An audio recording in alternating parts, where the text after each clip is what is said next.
Hi, and welcome back to my vlog, Gay and Over 40. So if this is your first time joining me on this vlog, welcome to Gay and Over 40. If you're back, thanks for coming back. Why not give me a like and subscribe and hit that bell so you do not miss future episodes of Gay and Over 40. I want to start with a funny Gay and Over 40 story. I was holding hands with my partner the other day, and I looked down, and he's Colombian, so his skin is darker. And I looked down at my hand and I was like, ew, look at my hand. And he turns to me and he goes, oh, yeah, it's old. That's not what I meant. He's like, oh, yeah, it's old. No, I just meant that I'm super pale. Gay and over 40. Ooh, I need to get a theme song. And in today's episode, we're going to talk about manscaping. I know what you're thinking. Patrick, you've already covered manscaping. Have I, though? Have I really? When I released my first video, I got a few people saying, oh, Patrick, I thought you were gonna give us tips and the tools that are needed when you're doing your manscaping. I didn't do that in the first video. The first video, which is right here, is more about how my grooming routine has changed from my 20s now that I'm in my 40s. This video is gonna be similar in the sense that I'm gonna start from the top and work my way down, but I'm gonna be talking more about what I do and the tools that I use for my manscaping routine. Okay, so let's just jump right in. I'm gonna start at the top. Now, I pulled my hair back today because I really wanted to show you that I am overdue to do my roots. Now, you might think, oh, Patrick, the hair on your head and hairstyling and hairstyles is not really manscaping, but for the purpose of this video, I'm gonna say it is because it's hair and it needs maintenance. Of course, when I was in my 20s, I didn't have gray hair, but now I do. Look at this. I've got this streak that just kind of comes in my hair here. I look like Bonnie Raitt.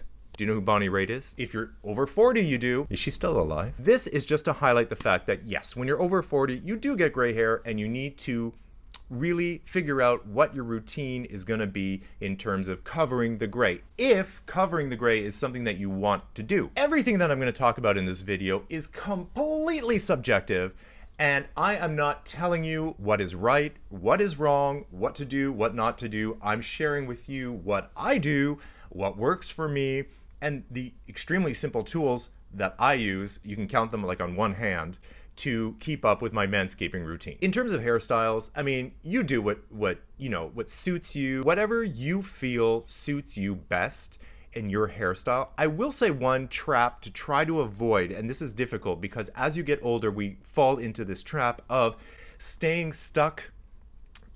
Why am I spitting everywhere? COVID, staying stuck in an era. You color it, if you don't color it, whatever you do, I would say if you color it, go to a professional to do it. It makes a huge, huge difference. I'm way overdue. And the second thing is, for sure, in terms of hairstyle, if you still have the same hairstyle from 20 years ago, you can do like little things. You can keep the same hairstyle. I mean, if it totally suits you and you love it and it works for you, I get it.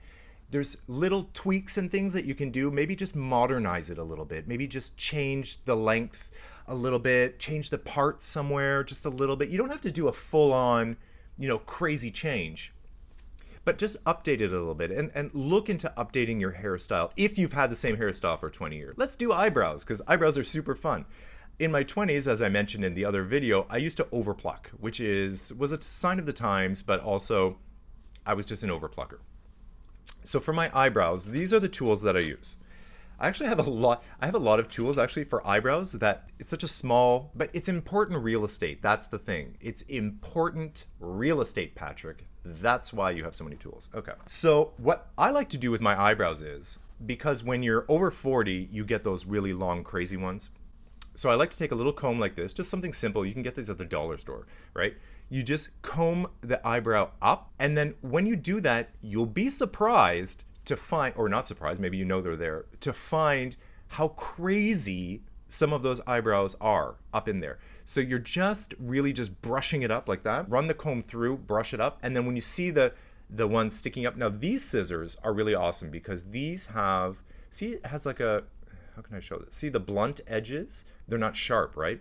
So I don't feel like, I'm gonna go blind and poke my eye out. You brush it up like this and you comb it up. And then when you do that, you'll see longer ones popping up. Then you can just take your little blunty scissors, hold them like however you need to hold them, and then just run it along and just cut the long ones out. You might have to do it a few times because the little rascals, they run away from you. Like, they just do not want to go away. Do it on both eyebrows like that, and that's how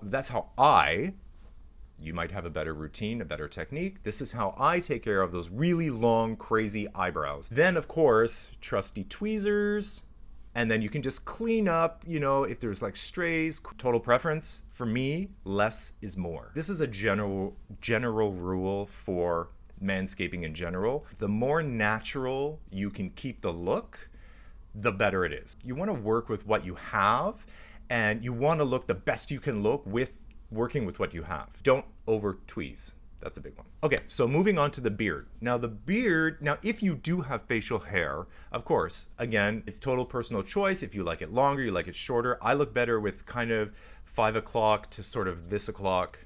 I don't know what o'clock this is, but this is a certain o'clock. So for my face, what I do use, okay, so I use this guy. So I've got this little, I'm not making any money off of these guys. I'm just showing you what I use, so to try to help you out. So anyway, this is the Oster Professional. I don't even know if they still sell this. It's this one. So it's a little razor, and I'll show you what it looks like. This is what it looks like, and it's just like a little baby razor. This one, it's little, so it's compact, it's easy to travel with. One thing about this one in particular, though, it's extremely powerful. So when you plug it, like, look at this big ass cord. Look at this big cord. Like, it's crazy. When you plug it in, it's like, meh. I feel like it's more powerful than it needs to be, but whatever. This is the basic tool that you would need for basically most of the hair on your body. Because you put on the little clip. This is the 1/8. It's the number 1/8 of an inch, I guess. Click that on, and then and then I just like zzz, like this, right? And I go against the grain, obviously, because the hair is down.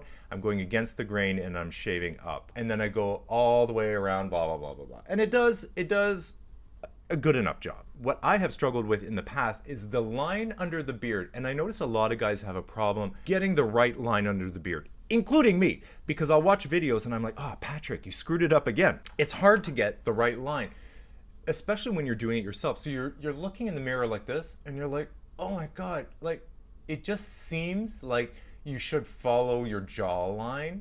But then I find when I follow my jawline, it's too high up here and that it looks unnatural from the side. So I find if I leave a little bit like the jawline and then a little down from the jawline is usually the sweet spot, just visually. It's not instinctually what you think you should be doing, but actually visually, when you see it on camera and in pictures, it makes more sense somehow. See how the jawline goes up and then the hair kind of goes this way? I find for my face shape, that's what works best. So of course I'm using this is a Gillette Fusion. So it's the orange one, it's got a bunch of blades. I don't use this that often because I have this like beard that I trim. I'll trim this like once a week. So I'm putting the shaving cream along here and then I'm just shaving, shaving down. Important also is this line because you get a lot of like little strays up in here. So it's important to just shave that, just a nice line, just clean it up. It seems like a small thing, but it makes a huge difference. When I clean up my neck and I just do this line here on either side, it transforms my face. That, along with the eyebrow routine, will transform your face. Okay, and like I mentioned, this little guy is gonna come in super handy for most of the rest of your body. And you can get a better one, you can get a bigger one, whatever, but this type of like shaver is extremely useful. So I notice in my underarms, they get too long. So eventually I'm like, okay guys, let's go. Bzz, bzz, bzz. The nice thing about these, of course, is that it comes with a bunch of different sizes of these. So you can choose the one that is a preference for you. But remember, the golden rule is less is more. If you go slowly and take a little bit off at a time, it's gonna be a lot better than if you just go in with like no guard, zzz, and then you've gone too far, you can't go back. So it's better to do little step, instead of just bald. And then you're like, I'm bald, which is fine, it's hair, it grows, but it might not be the look that you're going for. This is good for chest as well, if you've got any chest hair or if it's out of control. Again, if you go too short, the problem with that is that it gets stubbly. And if you're snuggling with somebody or you're spooning with somebody, like you don't want to feel like a prickles against your back, or because nobody wants to touch a cactus. This is also good if your treasure trail's out of control, if your lower back, if you've got lower back hair is out of control. Of course, any hair on the back, it's up to you. There's other things that you can do like laser, which is more expensive, but in the long run, it's more permanent. You have to go back and do it a few times. You've got the waxing, which hurts like hell, but which lasts longer than any kind of shaving that you're going to have to do, which is constant upkeep for that area. So I would suggest, if it's a place on your body where for sure you know that you do not want hair ever again, invest in something like laser, if you can do that. If not, then the next step down, wax it. And then of course the next step down would be the shaving. But that just comes back sooner and you're just gonna have to do it more often, right? So the shaver, again, if you can do this on your legs, you can do this on your butt, and again on your butt you can do laser, you can do whatever you want depending on the style that you're going for. And then, I use this anywhere I feel the hair is, why you gotta be so long? I don't need hair that long. Trim it up. And a little tip is keeping your razor in the shower is super handy. Or have two of them. Like have one by the sink and one in the shower, because when you're in the shower, you're gonna see your body, you're already there, you're already wet, you're already soaped up. Pull out the razor. If there's hair somewhere you don't want it, boop, boop, boop, gone. You're already wet, you're already lubed up, you're ready to go. Okay, so now we've come to the all-important private parts. We've already sort of touched on the butt. Touch the butt. Some people like a hairy butt, some people like a smooth butt. Whatever you want, it's there for you to do. If you've got lots of hair and you don't want the hair, this is a good way to start to really get that hair down. And then you can go with the waxing, you can go in and get the laser if that's something that you want. But this is handy whenever there's a lot and you just need to bring it down to a manageable level so that you can even start to figure out what you're gonna do down there. And then of course there's the crack. What do you want in the crack? This is also good in a crack. And of course on the front. So you've got your pubes. You're like, we've all seen it before. Some people are bare Ken dolls. Some people are like 70s porn stars. So again, it's whatever you want to do, but this is handy. And that area typically, I'm going to say most of us want to do some kind of work down there, because we all know that the shorter the grass, the taller the tree. But again, this comes in handy because then you can really find a good length. That's where these really come in handy too, because too many times I'm like, I'll do my face and then I'm like, too lazy to switch the little add-on clippy things. I'm sure that's the technical name. Too lazy, so then I'm like, zip, zip, zip, and I'm like, and then I'm like, oh my God! The best thing for your tool and man balls is really this. Some people are super afraid of taking a razor to their man balls. I don't know why I'm calling them man balls, because women don't have women balls. Are those ovaries? I don't think they need to shave their ovaries. That would be really creepy if the ovaries were hairy. I'm not even drunk right now. Some people, I understand, they are afraid to take a razor to their nuts. I get it. It seems daunting and scary, and it's like you're literally putting blades against your nutsack. Honestly, there is absolutely nothing to be afraid of. I do this dry, I do this wet. Of course, you've got one in the shower now, because that was pro tip. Keep one of these in the shower. You've got some shaving cream. If you want to use shaving cream, you don't even need to. You've got your body wash, you've got soap, you've got anything in the shower. You're down there, it's soapy, it's wet, it's ready to go. You grab your little razor, go slowly, you'll be fine. Now, some people like to use this on their nuts. Now, you want to be scared of something? Be scared of this. You don't need to be scared of this. Be scared of this. This is terrifying. This has blades that are moving like this and like against you. You get your nut stuck in that, you're bleeding for sure with this. This is not, I don't recommend this.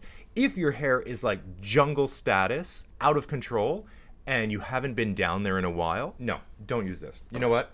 Even if it's jungle status and you haven't been down there for a while, look, take your blunty scissors. Take your little blunty edge scissors, and then you can just go in there. Oh, you know what? You can even take your comb. Comb it up. Boop, boop, boop, boop, boop, boop, boop, boop, boop. and just cut along. I would much prefer to use this than the slidey blades of that crazy... feel like it doesn't need to make such a scene when it's working. I'm sure there's quieter, better models out there. Actually, if you find one, let me know, because I'm in the... I would be in the market for a new one. So let me know in the comments what tools you like to use and where you use them, because I am always open and willing and ready to improve my routine. Again, these are my tools and what I use. Very simple. I mean, you get all this at the pharmacy, for God's sake. Oh, hi, it's me again. I forgot to include something super important, so I had to do this extra bit of filming, because you cannot do your manscaping ritual routine when you're over 40 without this very important tool. Now again, I'm not being paid for this particular brand, so it doesn't matter. There's lots of different brands that make the same tool, but what it does is it's going to take care of those little hairs that are in your nose or in your ear, because look at the little tip. This is imperative, because before I bought this, what I was doing was I was going in with little tweezers. This little tool is exactly the one that you need, because it's got this little area that goes bzz, bzz, bzz, bzz, and then bzz, bzz, bzz. You can do all in here, all in here. And when you have a tool like this, it comes with special attachments, because you've got this little guy. This is for cleaning up around your sideburns or around your neck area. Actually, why don't I ever use this one? I'm going to start using this. See, these videos are helping all of us. Okay. And then you've got this one, which again is like a little bzz, bzz. Oh, and then you come with a little brush so that you can clean everything off. It comes with everything, all the tools. So anyway, bottom line is you need to get one of these essential tools if you're manscaping and you're over 40. So that's basically it. With a few simple tools, a razor, tweezers, your little blunty scissors, small little comb like this tiny little baby comb, because really, I mean, what are you using it for? Little baby parts, right? And then,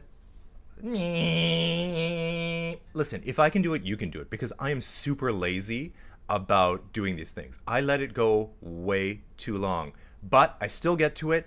And when you have your tools handy and nearby and ready to go, it's even that much easier. So thank you so much for watching. I hope this helped you. If you like this series of vlogs, Gay and Over 40, give me a like, subscribe to the channel, hit that bell so you don't miss any more videos, and I will see you in the next vlog of Gay and Over 40.